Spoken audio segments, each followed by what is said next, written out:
Actually ಆ discussion ಆಗಿದ್ದು ತುಂಬಾ ಹಿಂದೆ. ಹೌದು, ಹೋದ್ವಾರ ಆ ವಿಡಿಯೋ ಪ್ಲೇ ಆಯ್ತು, ಬಟ್ ಆ ಡಿಸ್ಕಷನ್ ಆಗಿದ್ದು ತುಂಬಾ ಹಿಂದೆ. ಒಂದು 4 ವೀಕ್ಸ್ ಬ್ಯಾಕ್ 4 ವೀಕ್ಸ್ ಬ್ಯಾಕ್ ಆದಂತ ಡಿಸ್ಕಷನ್ ಅದು.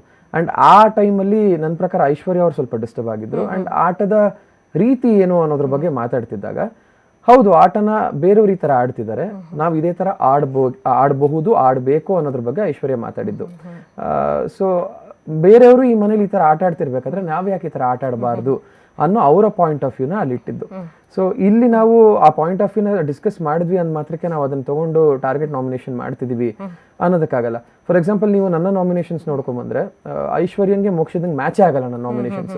ನನ್ನ ಹೆಸರುಗಳು ತುಂಬಾ ಡಿಫ್ರೆಂಟ್ ಇರ್ತವೆ, ಅವರಿಬ್ಬರ ಹೆಸರು ತುಂಬಾ ಡಿಫ್ರೆಂಟ್ ಇರ್ತವೆ. ಸೊ ಹಾಗಾಗಿ ನಾನು ಆ ಡಿಸ್ಕಷನ್ಗೆ ಬಲಿಯಾಗಿ ಅವ್ರ ಮಾತನ್ನ ಕೇಳ್ಕೊಂಡು ನಾನು ನಾಮಿನೇಟ್ ಮಾಡ್ತಿದ್ದೆ ಅಂದ್ರೆ ತುಂಬಾ ಸುಳ್ಳಾಗ್ಬಿಡುತ್ತೆ. ಅವರು ಆ ಟೈಮಲ್ಲಿ ಲೋ ಆಗಿದ್ದಾಗ ಅಥವಾ ಆಟನ ಬೇರೆಯವ್ರ ಈ ತರ ಆಡ್ತಿದಾರಲ್ಲ, ನಾವ್ ಹಿಂಗ್ ಆಡ್ಬೋದಾ ಅನ್ನೋ ಪಾಯಿಂಟ್ ಆಫ್ ವ್ಯೂ ಹೇಳಿದ ಮಾತದು. ಅದು ಬಿಟ್ರೆ ಬೇರೆ ಯಾವುದು ಉದ್ದೇಶ ಇರ್ಲಿಲ್ಲ ಅದರಲ್ಲಿ.